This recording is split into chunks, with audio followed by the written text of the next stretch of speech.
Breaking news tonight, Hurricane Milton making landfall in Siesta Key on Florida's southwest side around 8:30 this evening. And this is video of the storm surge in Fort Myers, south of where the storm came ashore. And the system spawning dozens of tornadoes across southern Florida. This is video of a large tornado crossing I-95 this afternoon in Fort Pierce. And take a look at this video of a possible tornado striking Palm Beach Gardens before landfall. Powerful winds toppling trees, causing major damage there. Right now at 11, we are continuing to track Hurricane Milton. And this is a look at where the storm is at this hour. You see it right here next to us. Just a couple of hours ago, Milton made landfall in Siesta Key as a Category 3 hurricane. And we want to show you a live look from Tampa tonight, just north of where that landfall happened. And we are seeing some incredible new video from the impacts of Milton, including all of this flooding. Look at this right here in Sarasota. And you see that flickering, that flash of light that appears to be a transformer blowing. And Heather, even before the storm made landfall, we could see the effects on the Atlantic coast. In this video, a possible tornado caught on camera. This is in Port Salerno, just south of Stewart. Now in the same county, a gas station roof crumpled up in this new picture from the Martin County Sheriff's Office. And in this video, more damage to a neighborhood from a possible tornado. In this area, there was at least 55 tornado warnings issued by 6 o'clock this evening. 55. Wow. Well, back here on the First Coast, we have live team coverage. We have our crews deployed all across the area to keep you informed and to help keep you safe. Meteorologist Ross Mumma will join us in just a moment. But first, we want to begin tonight with Chief Meteorologist Tim Deegan with the latest on Milton. And you just got that update from the National Hurricane Center, Tim. We did. How about a bit of good news now? It's finally down to a Cat 2, but powerful.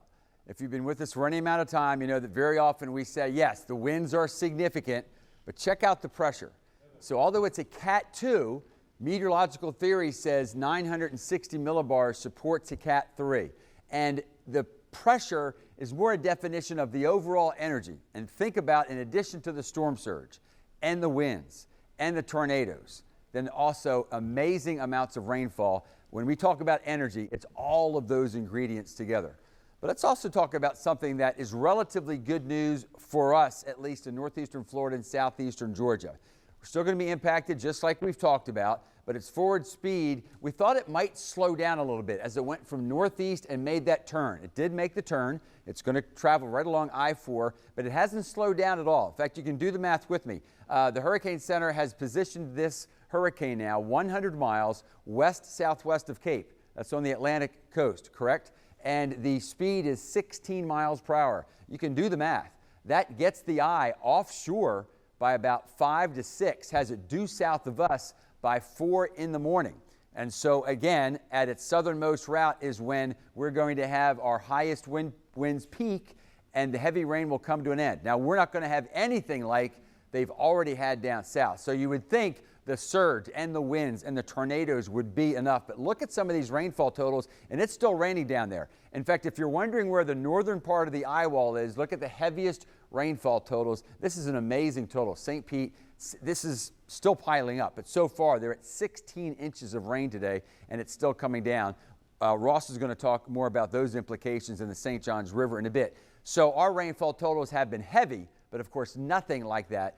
Notice Green Cove Springs approaching 3 inches. Most of where the flash flood warnings have been pretty much central St. Johns County and then down through Putnam and even southeastern portions of Clay County. So here's a look at the big picture. So here, of course, being the hurricane, the thunderstorms that produced all those tornadoes mostly offshore, but we are watching a new firing up of thunderstorm activity in the new Smyrna and Daytona Beach area, where Daytona, by the way, has had a wind gust of 61 miles per hour. Marineland, wind gust of nearly 60 miles per hour. So by 6 a.m., this is going to be offshore. So I'll say it again, although winds will continue to increase through the night and the amount of heavy rain will increase, still most of the flash flood warnings are central St. Johns County and then on to the south. But it does look like the worst will begin to taper off by about 6 to 8 o'clock in the morning.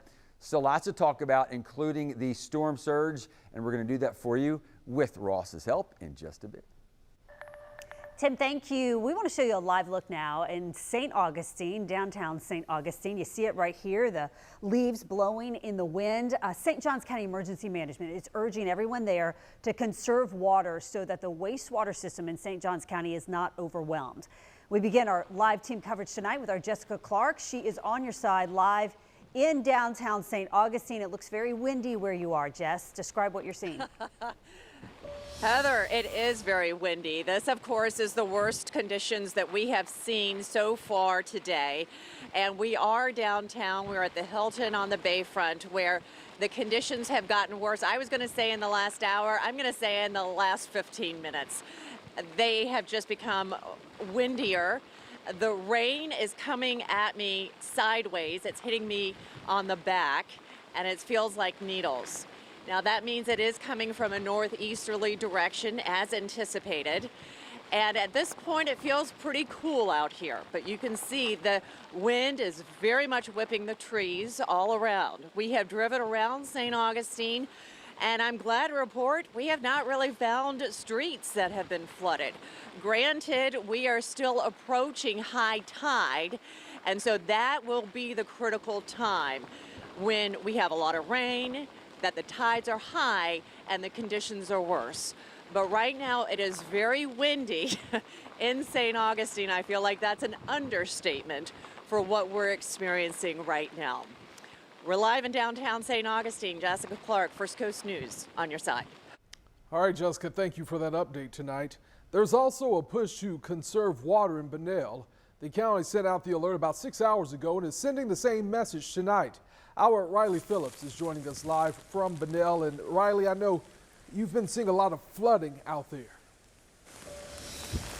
Yes, I'm back in that neighborhood that's right off of US 1 in Bunnell. Let me show you this yard. It looks like a pond now. It is completely underwater. The man who lives here came up to the fence and spoke with us a few minutes ago, and the water was up to his ankles. He said this is the worst he's ever seen flooding in his yard.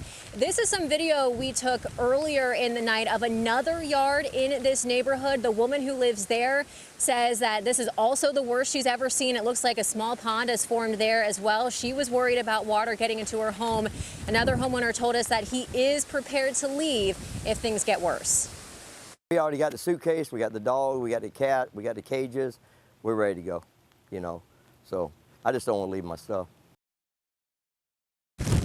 And the city of Bunnell is urging people to conserve water, limit water use tonight to prevent more backup in neighborhoods like this. We've also seen some road closures tonight. A portion of State Road 100 is closed right now because of high water, so police are out there making sure no one drives through it. But the wind and the rain is really starting to ramp up here. This is the worst conditions that we've seen so far today in Flagler County.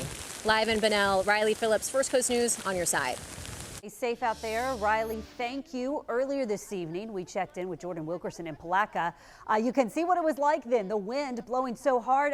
That's what happened to her umbrella. It actually broke due to all that wind. Yeah, we owe her a few new umbrellas tonight. We want to check back in with Jordan, who is in Palatka. And Jordan, how are things looking at this hour? Well, it's still rainy. But the wind has subsided a little bit, so just a breeze at the moment. Of course, it's like every time I come out to check it with my anemometer, it kind of slows a bit. But it has been very gusty, as you saw. It kind of messed up two of my umbrellas. But we went by the Wawa, actually, if you're familiar with Palatka, and I took my yardstick. Hold on, let me get the right side here for you. Okay, so we saw about maybe a little over 2 inches of rain right in the corner as you're like pulling into the Wawa. So still not too bad, but we are starting to finally see some of that ponding. No major flooding at the moment. You can see though, if you watched earlier, the water has really started to rise here in this boat ramp at Riverfront Park here. So I would say it was probably, we're not allowed to get in the water. I'm not getting in the water here, just kind of showing with my stick. So it's come up a little bit here. Also beyond Memorial Bridge, you can't even see it now. There are no lights. I believe we saw a transformer pop because it did kind of show that bright green and blue in the background. And I don't believe we've had any lightning here. I even looked at the radar and really it's just been wind and rain. So for the most part, doing all right out here. I will say, though, I think when we trade spots with Rich Donnelly, who'll be coming up a little bit later, I think he's going to see some more intense wind and rain. So we'll keep you posted, of course. We did see a fire truck pull in a little bit ago, just like everyone else who's been coming out to this park. They just kind of wanted to check it out and see how the conditions have been. We saw a few dead fish along the edge here. We're not going to show you because it's kind of gross. But yeah, we'll just have to check back in with you. And of course, Rich will have more a little bit later, but reporting live from Palaca, Jordan Wilkerson, First Coast News, on your side. Breaking news tonight. Look at this major damage at Tropicana Field. That's the home of the Tampa Bay Rays in St. Petersburg. You see right there, the fabric section of the roof of Tropicana Field has blown off in this hurricane. This is where hundreds of first responders are staying during the storm. St. Petersburg Fire Rescue says they have made contact with the people inside and they are safe.